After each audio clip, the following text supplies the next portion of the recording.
Hello అండి, నమస్తే. Welcome back our channel Suchi kitchen recipes. ఈరోజు ఒక మంచి కమ్మటి డ్రింక్ అయితే చేసి చూపించబోతున్నాను. సమ్మర్ వచ్చేస్తుంది కదా, జ్యూసులు చాలా రకాలు చేస్తూ ఉంటాము. నేను ఈరోజు బాదం పాలు అయితే చేసి చూపించబోతున్నాను. చాలా సింపుల్ ప్రాసెస్లో, బయట కొనే పని లేకుండా ఇంట్లో ఉన్న వాటితోనే ఈజీగా చేసేసుకోవచ్చు. మరి ఈ బాదం పాలని ఎలా చేసుకోవాలి ఇప్పుడైతే వీడియోలో చూసేయండి. ముందుగా స్టవ్ ఆన్ చేసి ఇలా ఒక కళాయి పెట్టేసుకోండి. పాలు వేసినప్పుడు అడగంటకుండా ఉండడానికి ఇలా కొద్దిగా నీళ్ళు అయితే వేసుకోండి ముందుగా. ఆ తర్వాత ఒక అర లీటర్ పాలను అయితే ఇందులో వేసేసుకోండి. గ్లాస్ కొలతతో అయితే ఒక 2 గ్లాసులు, ఇలా 2 గ్లాసులు పాలను వేసేసుకొని ఈ పాలని మీడియం మంట మీద చక్కగా మరిగించేసుకోవాలి. ఇలా ఒకసారి కలిపేసుకొని ఒక ఉడుకు వచ్చేంత వరకు మరిగించేసుకోండి పాలని. ఈ పాలు మరిగేలోపు ఇందులో కావాల్సిన బాదం పప్పును తీసుకొని గ్రైండ్ చేసుకుందాం. ఇక్కడ బాదం పలుకులు వచ్చేసి ఒక 15 వరకు తీసుకున్నాను. వీటిని ముందుగానే వేడి నీళ్ళలో నానబెట్టామంటే పైన ఉన్న పొట్టంతా ఈజీగా వచ్చేస్తుంది. ఇలా నానబెట్టుకుని ఈ బాదం పప్పుల్ని ఒక మిక్సీ జార్లోకి వేసుకోండి. ఇందులోకి గ్రైండ్ చేసుకోవడానికి వీలుగా కొద్దిగా నీళ్ళనైనా సరే లేదంటే పాలనైనా సరే వేసేసుకోండి. నేను ఇక్కడ కొద్దిగా నీళ్ళని వేసి గ్రైండ్ చేస్తున్నాను. వీలైనంత మెత్తగా ఇలా పేస్ట్ లాగా చేసేసుకొని ఈ బాదం పేస్ట్ని అయితే పక్కన పెట్టేసుకోండి. ఇప్పుడు పాలను ఒకసారి చూద్దాము. పాలు అయితే చూడండి, ఒక ఉడుకు చక్కగా వచ్చేసింది.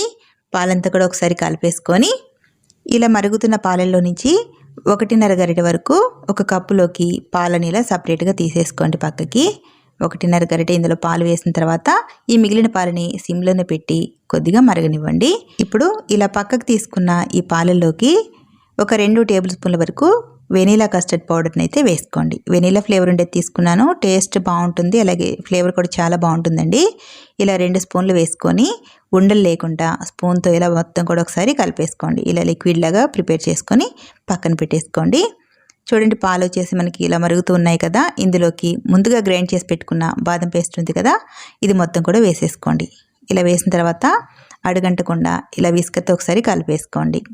ఇలా మొత్తం కూడా ఒకసారి కలిపేసుకొని ఇది ఇలా ఉడుకుతుండగానే ముందుగా కలిపి పెట్టుకున్న కస్టర్డ్ పౌడర్ మిల్క్ ఉంది కదా, ఈ పాలను కూడా మొత్తం వేసేసుకోండి. ఇలా వెంటనే వేసిన తర్వాత ఉండలు కడుతుందండి. వెంటనే ఇలా కలిపేసుకోవాలి, ఉండలు అనేది కట్టకుండా. ఇలా విస్కర్తో కలిపేసుకున్నామంటే మొత్తం కూడా చక్కగా కలిసిపోతుంది. ఇప్పుడు మంటని సిమ్లోనే ఉంచేసి దీన్ని కొంచెం మరగనివ్వాలి. ఇదే స్టేజ్లో ఒక అరకప్పు వరకు చక్కెర వేసుకోండి. తీసుకున్న పాల క్వాంటిటీకి అరకప్పు చక్కెర అయితే కరెక్ట్గా సరిపోతుంది. స్పూన్ వైజ్గా అయితే ఒక 6 టేబుల్ స్పూన్లు ఉంటుంది. ఈ చక్కెర కూడా మొత్తం కరిగేంత వరకు ఇలా కలుపుతూ మరిగించేసుకోవాలి. ఇప్పుడు ఇందులోకి మంచి ఫ్లేవర్ కోసం ఇలాచి పొడిని కూడా కొద్దిగా వేసేసుకొని ఒకసారి కలిపేసుకుందాం. ఇలా కలుపుతూ ఉండగానే ఈ పాలు వచ్చేసి కొద్దిగా చిక్కబడతాయి. బాదం పేస్ట్ వేసాం కదా, పాలు అనేవి కొద్దిగా ఇలా చిక్కబడతాయి కస్టర్డ్ పౌడర్ కూడా వేయడం వల్ల. ఇలా కొద్దిగా ఇక్కడ చూపిస్తున్న విధంగా దగ్గరగా ఉడికిన తర్వాత స్టవ్ ఆఫ్ చేసుకొని ఒక బౌల్లోకి తీసేసుకోవడమే.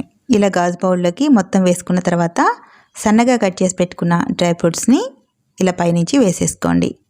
బాదం పాలు తాగేటప్పుడు ఈ జీడిపప్పు బాదం పప్పు తగులుతూ చాలా టేస్టీగా ఉంటుంది. ఇలానే ఈ బౌల్ని ఒక 1 అవర్ పాటు ఫ్రిడ్జ్లో ఉంచేసి కూల్గా సర్వ్ చేశారంటే బాదం పాలు మరింత టేస్టీగా ఉంటుందండి. మధ్య మధ్యలో జీడిపప్పు పలుకులు బాదం పప్పు పలుకులు తగులుతూ టేస్ట్ అయితే సూపర్గా ఉంటుంది. చల్లగా సమ్మర్లో ఇలా సింపుల్గా ఇంట్లోనే మంచి డ్రింక్ రెసిపీ అయితే ఈజీ ప్రాసెస్లో చేసేసుకోవచ్చు, బయట కొనే పని లేకుండా.